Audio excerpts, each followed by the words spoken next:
নমস্কার বন্ধুরা, আমি সুমি দে। আমাদের বাঙালি রান্নাঘরে আপনাদের স্বাগত। আজ আমি নিয়ে এসেছি গোটা রসুনের চিকেন।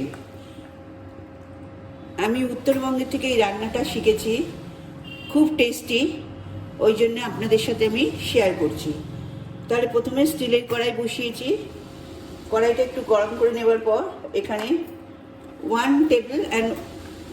1 টিস্পুন মতো আমি তেল দিয়েছি। খুব অল্প তেলে আমি রান্না করি, আপনারা জানেন। তাহলে সেটা দিয়েছি। দেওয়ার পর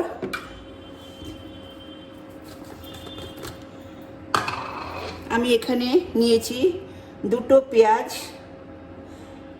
2 কোয়া রসুন আর 3টে কাঁচা লঙ্কা। এটা আমি এখানে দিয়ে দেব।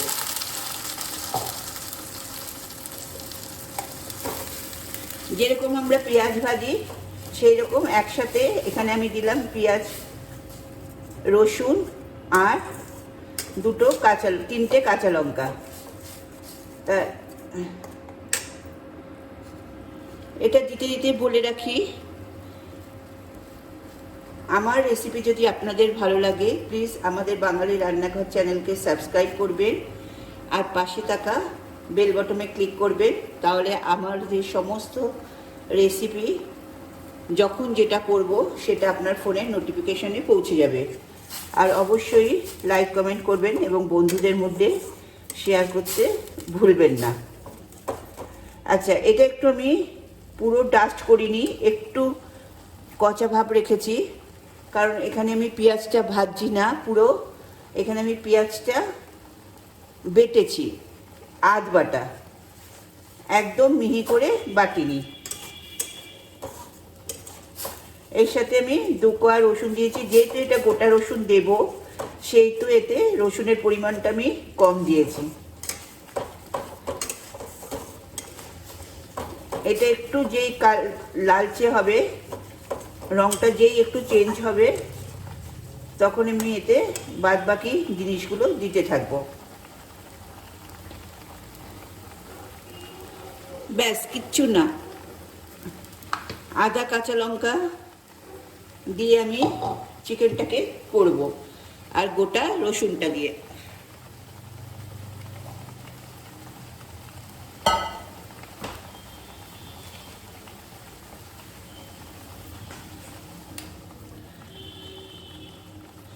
এতে দিলাম 1/2 টিস্পুন মতো আদা বাটা।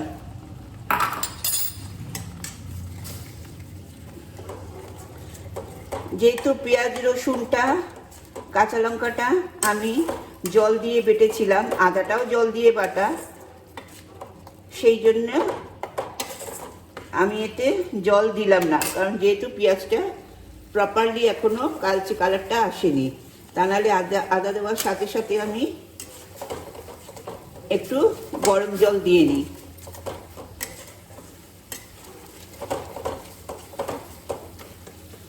আচ্ছা, এবার একটু কালারটা চেঞ্জ হয়েছে।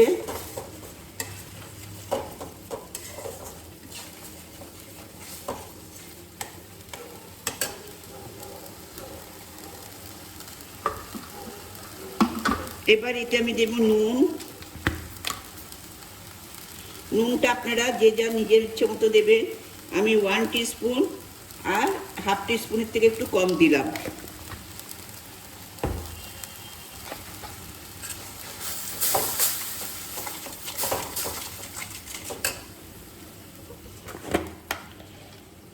এবার দেব হলুদ। হলুদ দিলাম 1/2 টিস্পুন মতো।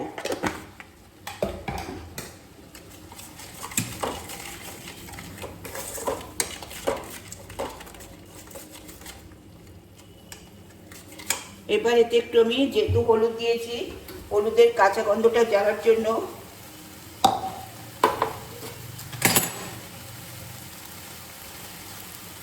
এই মশলা যেটা বানিয়েছিলাম, পেঁয়াজ রসুন আর কাঁচা লঙ্কা,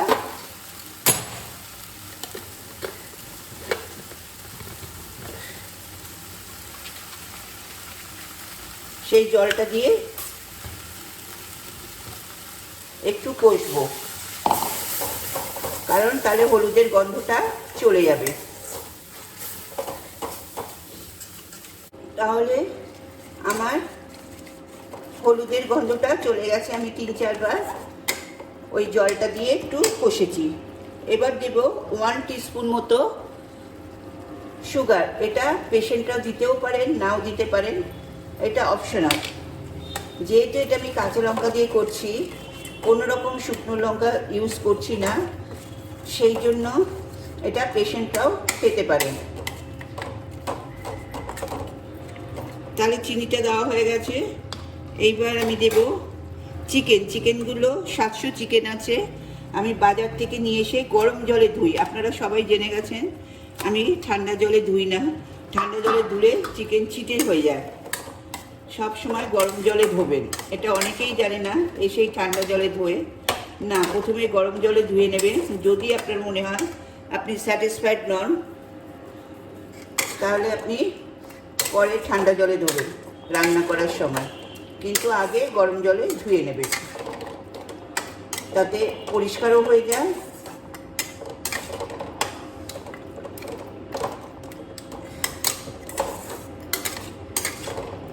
এবার এটা ভালো করে চিকেনের সাথে ম্যারিনেট করলাম, মিশিয়ে দিলাম।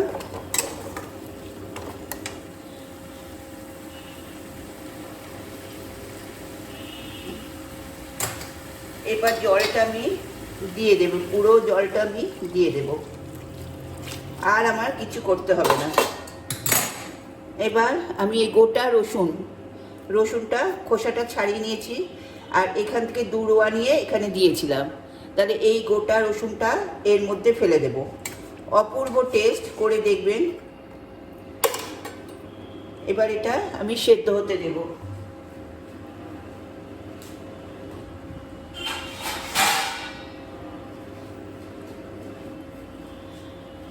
তাহলে এটা আমি ঢাকা দিয়ে রেখে দিলাম। 5 মিনিট বাদে আমি ফিরে আসব। খুব চটজলদি রান্না আর খুব সুন্দর রেসিপি। ওই গোটা রসুনটা খাবার জন্য লোকে হাঁকপাক করে, এত টেস্ট হয়। সুতরাং আমি আসছি 5 মিনিট বাদে। আমি 5 মিনিট বাদে ফিরে এলাম। দেখুন আমার চিকেন একদম রেডি। আর এইটা গোটা রসুনটা। চিকেন কেটে দিচ্ছি, দেখুন কেটে গেছে। তাহলে চিকেন হয়ে গেছে। এবার এতে আমি হাফ টিস্পুন মতো গরম মশলার গুঁড়ো দিলাম।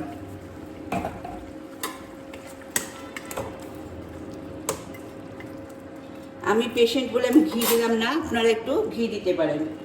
এবার আমি গ্যাসটা অফ করলাম, 1 মিনিট স্ট্যান্ডিং টাইমে রাখলাম।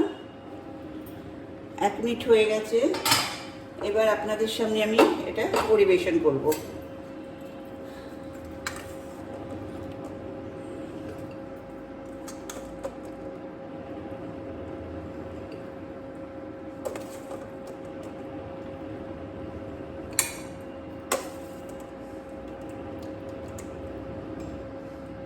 এটা আপনারা গরম ভাতের সাথে, ফ্রাইড রাইস সবার সাথে খেতে পারেন।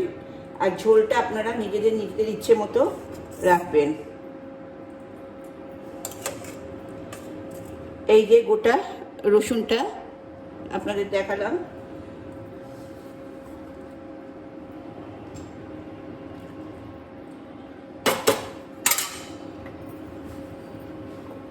তাহলে আমার গোটা রসুনের চিকেন রেডি।